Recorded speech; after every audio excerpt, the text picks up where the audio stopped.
pessoal, bem-vindos à nossa aula de número 5. Na última aula falamos como a gestão e a gerência de software no desenvolvimento, aquisição e tudo mais, o modelo MPS-BR. Então, paramos no slide 25, hoje começamos no slide 26 sobre a definição do processo organizacional, que é o quê? Criar e estabelecer as normas de como vai ser o desenvolvimento, se você vai comprar de fora, se você vai desenvolver próprio. Mesmo comprando de fora, existe todo um ciclo que você tem que acompanhar, porque é diretamente ligado à vida da tua empresa. Né? Então, qual é o ciclo? Vai ser um ciclo cascata, faz todo o desenvolvimento para depois liberar, ou é um ciclo, por exemplo, focado com vários números de versões, né? Que seria um ciclo espiral, que eles chamam. Quem é a metodologia para o ciclo espiral? Normalmente é o Scrum. Né? Você tem o Scrum e aí você monta as sprints e vai saindo. Né? Então, lá no engenharia de software você vai ver o modelo Scrum vinculado a um modelo em espiral. Ou seja, você sempre vai liberando novas versões. Por quando que isso é interessante? Quando você precisa dar respostas muito rápidas para o mercado. Ah, não, mas agora o meu financeiro, essas outras coisas, não. Aí recomenda-se usar o método tradicional, com vários testes, até que libera para a produção. Por quê? Principalmente financeiro e vendas. Porque qualquer errinho desse pode custar alguns milhares ou milhões de dinheiro para a empresa. Tá? Então, o que acontece nessa situação? Você tem o ciclo de vida, os processos, padrões da organização, o repositório organizacional de medições. Nesses processos padrões aqui estão o quê? As regras de negócio. Como é que acontece? Quem libera o quê? Não sei se vocês já chegaram a olhar supermercado. Todos os softwares têm. Para que você cancele um produto, a pessoa do caixa passou um produto errado, passou um produto duas vezes, que acontece muito. Né? Como passou errado, professor, esse teu código de barra? Não, mas vou lá, vou pesar, era batatinha e a pessoa botou lá banana. Os dois começam com ba. Né? Ela selecionou o dedo, foi mais rápido que a mente, ela selecionou errado. Pode ver que tem que chamar o supervisor para fazer essa liberação. Para evitar o quê? Senão o caixa faria uma sacanagem. Não sei se vocês já viram o pessoal do caixa financeiro fazendo sacanagem com isso aí. Ele vai lá, mostra um total, a pessoa paga, depois ele vai lá e cancela o produto e fica com o dinheiro para ele. Se a pessoa vai pagar em dinheiro. Tá? Isso já aconteceu muitas vezes. Uma vez até numa auditoria que a gente teve que fazer no hospital. Tá? O que acontecia? A pessoa que estava atendendo os clientes ia lá, se a pessoa pagasse em cheque ou dinheiro, que aí, ou seja, ele podia manipular a coisa, depois que ele emitia a nota para a pessoa, ele ia lá e cancelava a nota. E ficava com o dinheiro ou com o cheque para ele. Com o dinheiro é mais difícil de provar, porque tu não sabe, tá, como é que tu vai ver. Mas na época me chamaram lá para ajudar numa auditoria, e aí eu disse, ó, traz o log do sistema, porque eu estava desconfiado, né? Traz o log do sistema. Todas as vezes que o cara cancelou uma nota fiscal. E foi batata. Todas que era pagamento em cheque, foi pedido para alguns, né? Não foi pedido para todos, para descobrir na conta de quem estava sendo depositado. E aí, o que apareceu? Ele depositava na conta da mãe, depositava na conta do irmão, o tal do cheque. Certo? Então, é importante você ter todas essas regras de negócio, né? E o foco é no processo organizacional. Tá? Inclusive, ele tem uma reportagem bem legal. O cara foi CEO da Google Brasil e da Apple Brasil. Né? E ele disse assim, ó, apesar de ser duas empresas de tecnologia, elas tenha culturas totalmente diferentes, processos organizacionais diferentes. Quanto a Apple, era bem disruptiva, tu podia fazer várias coisas e incrementar, vocês eram incentivados a fazer coisas revolucionárias, propor coisas revolucionárias. Na Google, a regra era fazer tudo dentro das regras mais tradicionais. Ele ainda brincou, disse, ela tem uma cultura muito mais parecida com a Microsoft e a Google do que com a Apple, né? Para liberdade de ação dos gestores e etc e tal.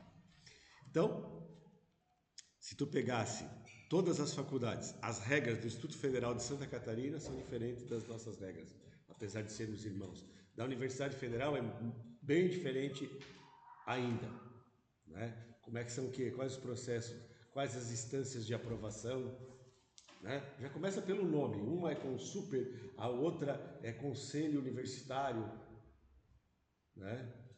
A sigla fica ruim para conselho universitário? É assim em algumas, não é isso? Aí eles faz com uni, fica melhor, né? Porque se fazer uma sigla curta ia dar problema para conselho universitário. Então, você vai criar e liberar, por exemplo, as linhas de código.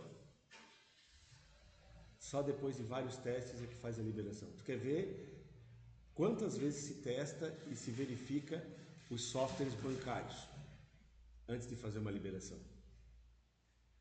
Tá? No Serpro, tem alguns alunos, ex-alunos meus que estão trabalhando, um está trabalhando no Banco do Brasil, em Brasília. Tá?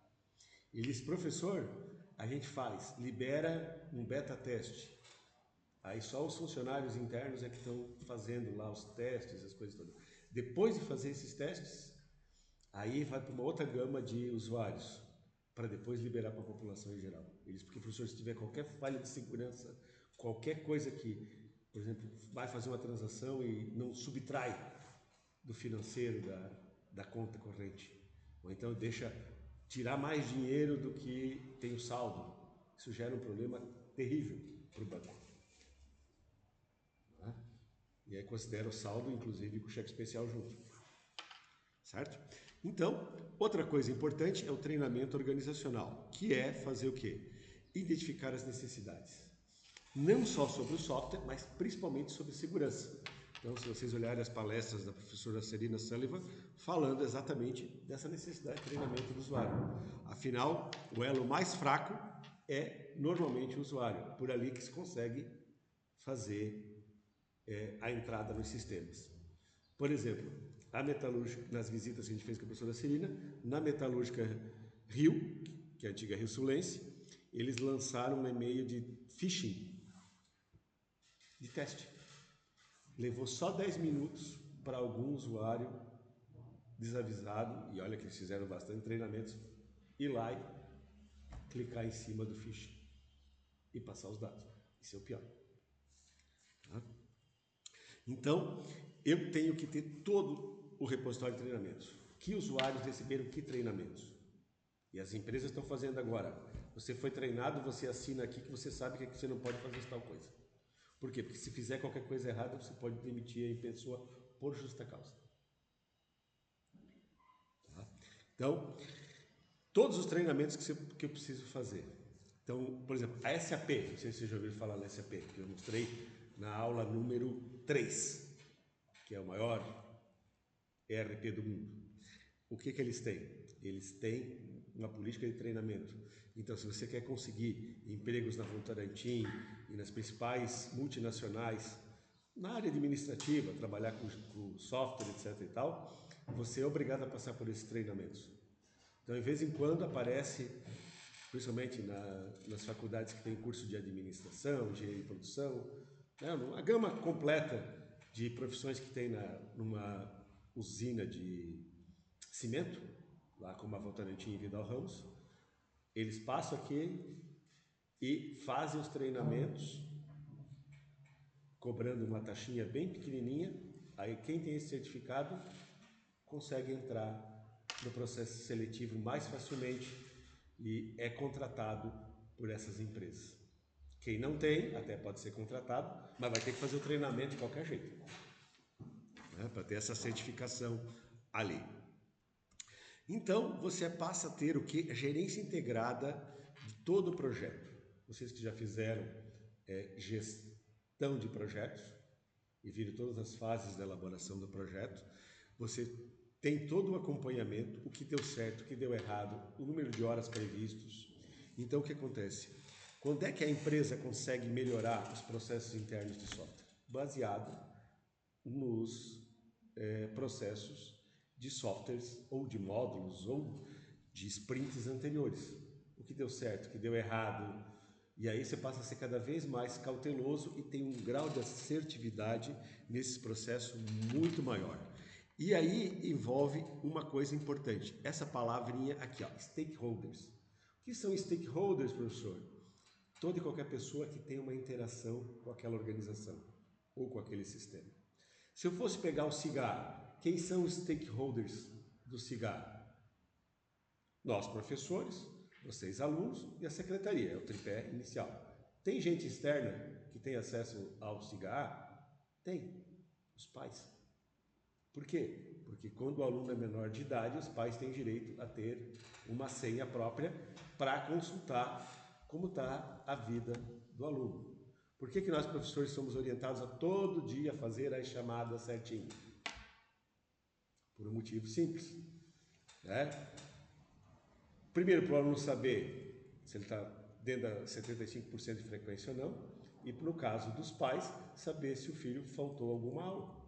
Porque muitas vezes, né, são adolescentes, na faixa aí entre 14 e 18 anos, eles não necessariamente vêm para aula, eles saem de casa com uniformizado, etc e tal, e às vezes aparece aqui na hora do intervalo, ou então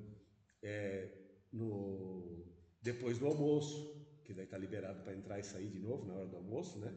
Se eles quiserem almoçar fora, eles entram discretamente como se nada tivesse acontecido.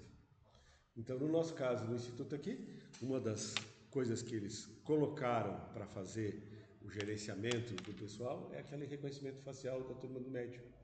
Então, o nosso colega ali do CISAI, o Sérgio, ele olha quais que faltaram, passa na sala para confirmar, porque às vezes dá um probleminha ou outro no sistema, e avisa os pais, que ele tem um grupo de WhatsApp, olha, pai do fulano de tal, seu filho não chegou na aula.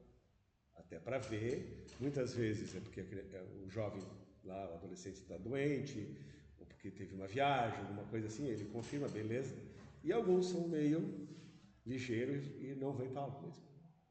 Daí, por que isso é importante?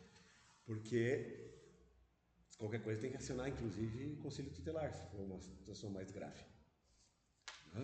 Então, uma vez voltando para cá, que eu tenha o gerenciamento desses stakeholders, todo mundo que interage, certo? No caso do CIGA ainda controla a ouvidoria. Suponha que um aluno do instituto fez uma bagunça lá no centro da cidade, dá para lançar na ouvidoria e aí tem X dias para responder. Então, tem como você fazer um cadastro prévio para você fazer uma denúncia, por assim dizer, na ouvidoria, por alguém da comunidade. Certo? Então, eu começo a ter o quê? Vou ter que ter agendas e cronogramas e regras. Eu tenho até dia tal para fazer isso, até dia tal para fazer aquilo, né? Dependências críticas de documento, questões documentacionais, estimativas e medições das lições aprendidas, que é o que eu falei, baseado nas anteriores, e processo definido para cada um dos projetos. Quando depois que você executou o primeiro projeto, ainda é mais difícil, o segundo projeto já fica mais fácil, e assim vai melhorando, até você chegar lá no nível 7 da MPS-BR ou nível 5 do CMMI, depende do nível de empresa que você está trabalhando, se ela é interna ao Brasil ou externa. Tá? Sempre recomendo. Ah, professor, nossa empresa é pequenininha. Não, começa a botar as regras direitinho, começa a ter os processos definidos, que isso, quanto mais a empresa tiver isso bem elaborado, mais rápido ela consegue crescer. E consegue crescer de uma forma ordenada. Né? Então, envolve os requisitos do usuário, desenvolver os requisitos do produto e analisar e validar esses requisitos. Tá? Isso aqui é quase praticamente engenharia de software pura. Uma vez que eu tenho eles validados, eu tenho que selecionar soluções para os componentes do produto. Por que selecionar? Eu posso considerar comprar softwares prontos de mercado. Por exemplo, cada instituição federal pode escolher o seu ERP que quiser. Só tem uma coisa, o CIAF, que eu já falei para vocês, que é o Sistema Integrado de Administração Financeira Federal, é aquele, quem escolheu ele, quem desenvolveu ele, é o Ministério do Planejamento agora, né? Mas ele começou com o Ministério da Fazenda. Aí cada governo muda a estrutura governamental, cria ministério, reúne ministério. Então vocês vão ver, porque o governo tal deixou só 22 ministérios. Porque o governo atual criou 40 ministérios. Beleza, mas todo mundo continua usando o mesmo CIAF. Tá? Que faz isso ali. No caso aqui do Brasil, são 3 coisas que são bem fáceis de, normalmente, você usa a integração com outro sistema. A número 1 é a parte de recursos humanos. Então, é muito mais fácil usar os produtos da Sênior. Por isso que ela é uma das maiores empresas aí da área. A outra é a área contábil. Porque é complicado você ter um contador interno à tua empresa, a não ser que ela tenha um tamanho X. E aí você tem várias soluções aqui. Santa Catarina é um dos mercados produtores de software na área de gestão de pessoas e na área de gestão contábil, muito forte. Aí vários ERPs trabalham com a parte financeira. Só que daí você tem que usar para a parte financeira todo o modelo de integração do modelo CNAB, Cobrança Nacional Bancária. Depois eu vou postar para vocês. Você vai achar a do Banco do Brasil, a do Itaú, do Bradesco. Gente, cada um tem uma particularidadezinha, mas o modelo eles usam COBOL lá do outro lado, ou tu transmite no modelo simplificado de 240 caracteres por registro, ou no modelo estendido, que é de 400. Não sei o que mais ainda. Daí tem o Sintegra, que é onde você manda para a Receita Federal e a Secretaria da Fazenda Estadual as informações dos produtos vendidos. Então vocês estão notando aí que essa reforma tributária, né, as prefeituras vão parar de usar outros sistemas. Todo mundo vai ter que usar um sistema integrado único. Ou seja, antes do produto sair lá da partilheira no e-commerce que você comprou, a partir do momento que geraram o DINAF, né, que é o documento de arrecadação fiscal, já sabe, fulano de tal comprou, sei lá, tênis, que custou tanto, etc e tal, mais o transporte para chegar lá na casa dele, quanto você pagou. Ou seja, o governo acaba conhecendo tudo o que você consome. Agora, você vê, não pode mais ter aquelas notinhas em balcão, é tudo cupom fiscal. Então, está cercado. Na Alemanha, quando eu cheguei em 2001, até o cara da pipoca e o cara que vendia bretzel, que é um pãozinho, como tu compra aí pão de queijo, aqui lá é bretzel, ele dava um ticketzinho e ele tinha tributado, ou seja, ele tinha uma emissão de cupom fiscal. Em 2001 eu vi isso na Alemanha, agora está chegando essa realidade aqui. Então, uma vez que eu selecionei os componentes para compor a gama, né? Então se vocês olharem lá os diferentes modelos de empresa, vocês vão ver que é uma gama de softwares. Desenvolver o projeto e implementar o projeto colocando os produtos. Para isso, você vai ter que ter um plano de integração. Você vai ter que fazer verificações e validações, tá? Sempre um plano de verificação cada vez que entra um produto novo de software da tua empresa, tá? E você tem que trabalhar com o quê? Requisitos dos usuários, requisitos do produto, o produto em si e a validação. Quando eu falo em produto aqui, produto de software, nós estamos falando da gerência. Para quê? Prepara a validação, valida e trabalha com as ações corretivas. As ações corretivas são tanto de falha quanto de mudança de legislação. Por quê? Todos os softwares estavam estáveis. Maravilha. Nova reforma tributária, que ainda vai ter mais alguns desdobramentos, então vai ter que mudar. O período mais conturbado que eu trabalhei com softwares foi de 1986 até 1994. Nós passamos por 3 mudanças de moeda. Passamos por um presidente que foi impeachmentado, que foi o Collor, que lançava um decreto, tu fazia, conforme, por 6 meses tu fazia os cálculos conforme o decreto. Aí o Congresso não votava a medida provisória, a MP. Voltava, e aí tu tinha que refazer aqueles últimos 6 meses, recalcular da fórmula antiga. Então no final a gente já estava fazendo. Um arquivo era salvo no modelo e pagava os impostos daquele lá, e já mantinha o anterior, a gente já sabia que ia dar ruim. No final, você só fazia, mostrava o relatório de compensações, porque ele tinha reduzido os impostos, depois tinha que pagar a diferença. Ou ele tinha aumentado o imposto, caiu o imposto, você compensava essa diferença. Tá? O que mais, pessoal?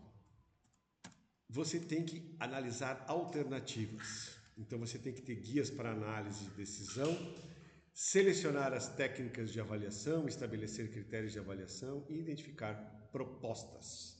Tá? Lembra daquela aula número 3? Dá uma olhada lá como é que eram os processos para selecionar um ERP. E uma coisa muito importante, a gerência de riscos. Essa gerência de riscos, pessoal, tem que considerar o que está em alta agora aqui em Santa Catarina, Rio do Sul especialmente. Risco, por exemplo, de cheias. O que isso impacta na minha empresa? Software vai ficar sem energia para rodar? Eu tenho que ter o quê? Porque o resto do mundo continua trabalhando. Aqui tem enchente, mas lá fora continua. Já tenho que me precaver e ter o quê? Um gerador de energia para identificar quais os principais computadores que tem que continuar trabalhando se a minha empresa está fora de enchente. Para poder tirar nota, para poder fazer as coisas todas. Tá? Obviamente, riscos de incêndio, vocês veem aí pelo noticiário, toda semana tem 2, 3 incêndios grandes que queimaram casa, queimaram galpão, queimaram empresa. Né?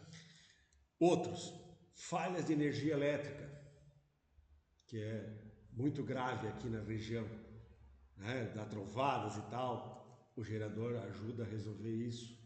Tá? O próprio instituto lá em cima, quando a energia começa a oscilar, o gerador entra, à noite ele entra para manter chuveiros e manter tudo funcionando, porque senão caiu o disjuntor geral lá dos prédios. Então, você tem que achar soluções. Riscos de invasão, estava aí meio que na moda e várias empresas, inclusive o Instituto foi criptografado, o banco de dados lá em 2021 para 2022, tivemos que voltar ao backup, né? A Unicred teve invasão via o terminal do caixa eletrônico. Os caras foram lá, discretamente, desativaram o caixa eletrônico e engataram um outro computador no meio do processo. Né? E esse outro equipamento permitiu que, através de algumas senhas de acesso do próprio terminal, eles acessassem o sistema e bloqueassem toda a criptografia. Resumidamente, foi um período louco. Eles pagavam tudo quanto é cheque, tua conta estourava e eles não tinham como calcular se estava certo ou estava errado. Depois de quando apareceram os problemas, a gente foi lá, cada um dos clientes resolver a situação do que aconteceu. Tu não conseguia nem depositar muitas vezes. No final, tu tinha que ir num outro banco, depositar o dinheiro e transferir para eles. Daí dava certo. Que nem os caixas presencial deles estavam funcionando para fazer depósito. Eles estavam tudo pedindo, vai lá no caixa 24 horas que nós vamos isentar a taxa. Sério, imagina, uma semana para a instituição bancária. Nossa, depois que eles resolveram isso, trocaram inclusive as diretorias do banco, colocaram tudo gente profissional, porque levaram um puxão de orelha do Conselho Nacional de Financeiro, lá o tal do CONAF. Né? Então você tem que fazer o quê? tudo para mitigar os riscos. Verificar quais são e como você pode. Então, resumidamente, se você pegasse o processo CMMI à maturidade de nível 4, você tem que ter um desempenho de processo organizacional, gerência qualitativa de software, fora todos aqueles anteriores que eu já mencionei. Então, eu tenho que ter os modelos todos bem pré-estabelecidos dessas baselines para que eu possa ter uma gerência quantitativa desses processos. Ou seja, qual é que está as horas programadas, quanto foi executado, quem está testando, quais os níveis críticos para cada um dos níveis de projeto, para que eu possa realmente ter o quê? A gerência quantitativa. Então, eu tenho que ter os objetivos de qualidade, ações corretivas super rápidas e processo definido desse projeto, gerenciando estatisticamente o desempenho de cada um dos subprojetos. Certo? Então, se a gente fosse pensar agora, analogia para vocês, cada prova, cada trabalho, se eu for gerenciando ele para conseguir a nota mínima de 6, que é para passar, se eu conseguir todos acima de 6, eu passo naquela disciplina, não é assim? Aqui, eu não posso me basear no 6, eu tenho que me basear que todos esses projetos estejam chegando o mais perto da perfeição possível, do 100%. Né? Porque nessa área de software não dá para só, meu software é nota 6, mas pô, tem 40% de chance de dar errado. É preciso que esteja o mais perto possível do 100%. Tá? Então, nessa aula vamos parar aqui e continuamos na próxima aula do nível de maturidade número 5.